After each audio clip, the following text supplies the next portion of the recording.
Bonjour à toutes et à tous, la présentation qui va suivre concerne le rapport annuel 2015 sur le prix et la qualité des services publics de l'eau potable, de l'assainissement collectif et non collectif. Tout d'abord, le service public de l'eau potable. Les volumes mis en distribution montrent trois choses. Une légère diminution de l'achat d'eau provenant de la ressource principale, la station d'eau potable du Drezet à Ferrel. Une augmentation de la production à l'usine de Sandin, à Guérande. Cette augmentation est directement liée à la pluviométrie, certes moins importante qu'en 2014, mais mieux répartie pendant les mois de production, impactant le volume de l'étang. Enfin, une légère diminution des ventes d'eau, en gros majoritairement à destination de la Carène. Les abonnés. Plus de 6 750 000 m3 ont été mis à disposition des usagers, et près de 5 800 000 m3 ont été facturés.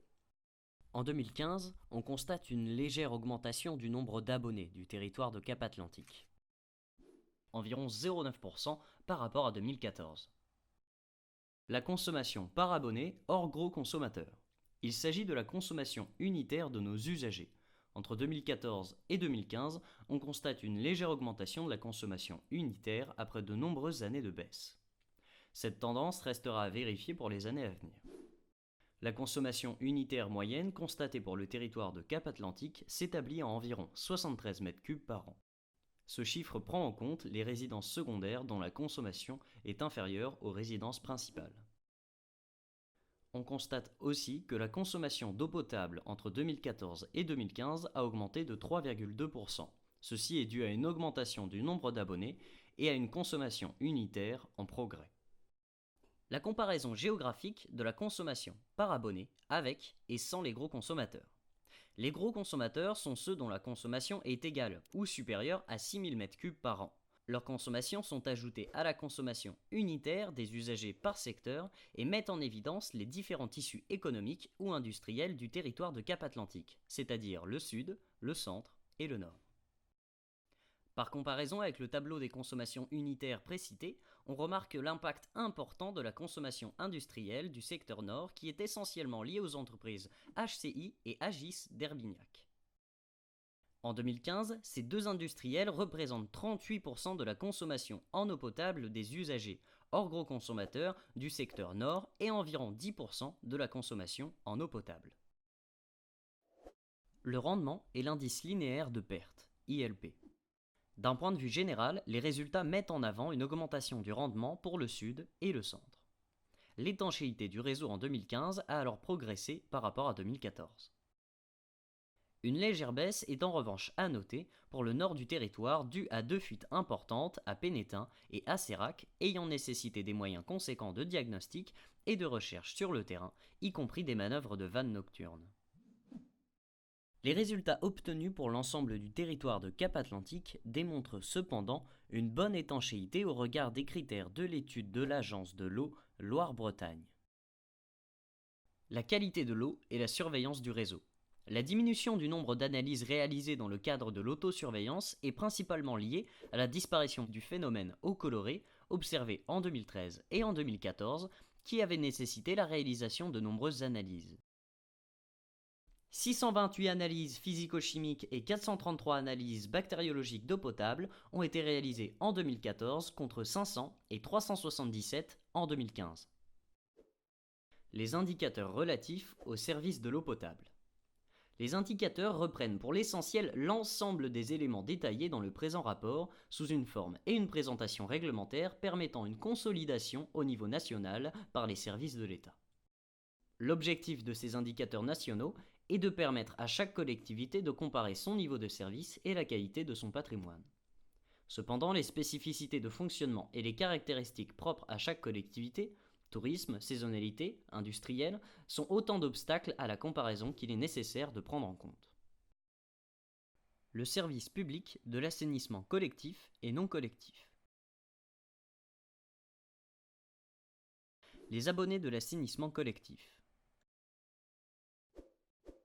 En 2015, au global, on constate une augmentation du nombre d'usagers. Cette augmentation est de 1,41%, soit 791 nouveaux usagers, contre 393 en 2014, pour un volume facturé de 4 177 621 000 m3. Les principales stations d'épuration de Cap-Atlantique sont Livry-Guérande, 178 000 équivalents habitants, La Turballe, 40 000 équivalents habitants, Pénétin, 12 000 équivalents habitants. Au total, Cap-Atlantique dispose de 21 stations d'épuration, de capacité allant de 20 équivalents habitants à 178 000 équivalents habitants. Les filières sont biologiques, de boue activée, jusqu'aux installations de filtres plantés de roseaux. Le traitement des eaux usées. En 2015, 6 600 000 m3 d'eau ont été traités par l'ensemble des stations de Cap-Atlantique. Les trois principales stations, Livry, La Turballe et Pénétin, ont traité un volume inférieur à 2014 en 2015 d'environ 20%.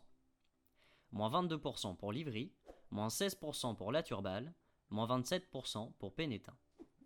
Ces trois stations ont pris en charge près de 5 730 000 m3 sur les 6 600 000 m3 traités au total par les 21 stations de Cap-Atlantique sur l'ensemble du territoire. Cette diminution d'environ 20% est principalement liée aux faibles conditions de pluviométrie de l'année 2015, générant un volume moins important d'eau parasite traitée par les stations d'épuration. Les différences d'impact mesurées mettent notamment en avant la sensibilité des réseaux et ouvrages aux eaux parasites de nappes, d'infiltration ou de ruissellement. Le volume d'eau parasite traité par les stations de Cap-Atlantique, hors volume provenant de Pornichet, est estimé à environ 2 450 000 m3 en 2015. La réduction de la quantité des eaux parasites est liée d'une part au renouvellement des réseaux d'assainissement et d'autre part aux campagnes de contrôle des branchements. Au regard de la pluviométrie en 2015, on constate un taux d'eau parasite habituel pour les stations de Livry et de La Turballe, mais qui reste élevé à la station de Pénétin. À ce titre, des études sont programmées sur le bassin versant de Pénétin dès 2016 dans le cadre des futurs contrats de délégation de services publics. Le bassin versant d'Asserac y sera également inclus, même si son taux d'eau parasite reste conforme, du fait notamment de l'impact plus important sur la technologie membranaire par les eaux parasites comparé à une filière biologique classique. Le contrôle des branchements collectifs. Depuis 1999, 25 896 branchements ont été contrôlés, ce qui représente 35 149 visites sur le terrain. 133 habitations étaient non raccordées en 2015 contre 120 en 2014. 239 l'étaient partiellement contre 244 en 2014. L'augmentation du nombre d'habitations non raccordées est liée aux campagnes de contrôle ciblées réalisées en lien avec la direction de l'environnement et des économies primaires au cœur des secteurs sensibles. 2191 contrôles ont été réalisés en 2015 pour un taux de conformité en première visite de 81,9% contre 80,5% en 2014. Il est à noter que les 18,1% de contrôles qui ont conduit à une non-conformité ne sont pas tous polluants. Ils sont répartis de la façon suivante. 55,4% sont non polluants. Il s'agit de non-conformités essentiellement administratives ou techniques qui n'engendrent aucune pollution vers le milieu, comme par exemple des regards inaccessibles, des bouchons de siphon manquants. 26,8% sont partiellement polluants. Une partie de l'installation est mal raccordée.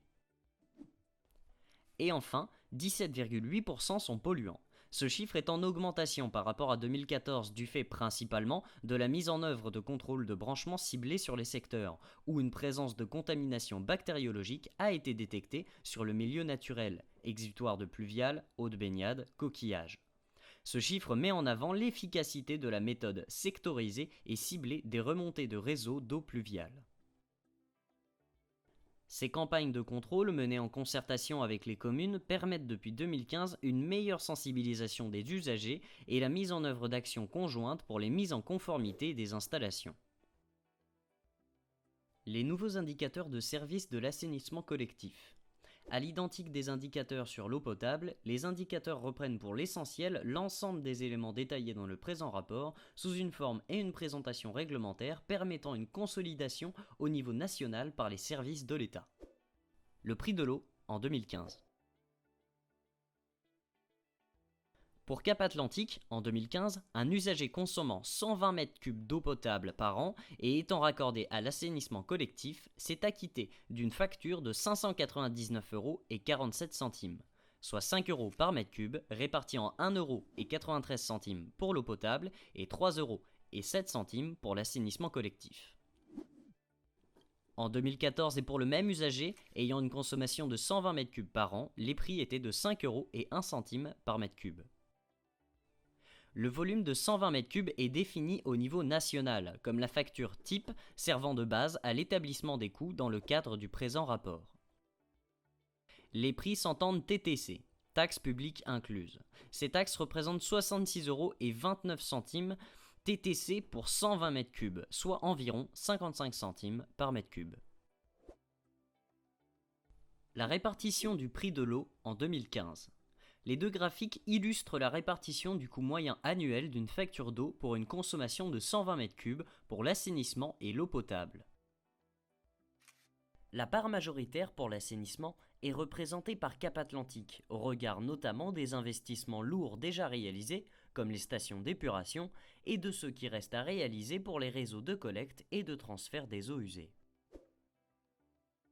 En eau potable, la part du délégataire est la plus importante du fait notamment qu'il assume l'achat d'eau pour environ 6 500 000 m3 en 2015.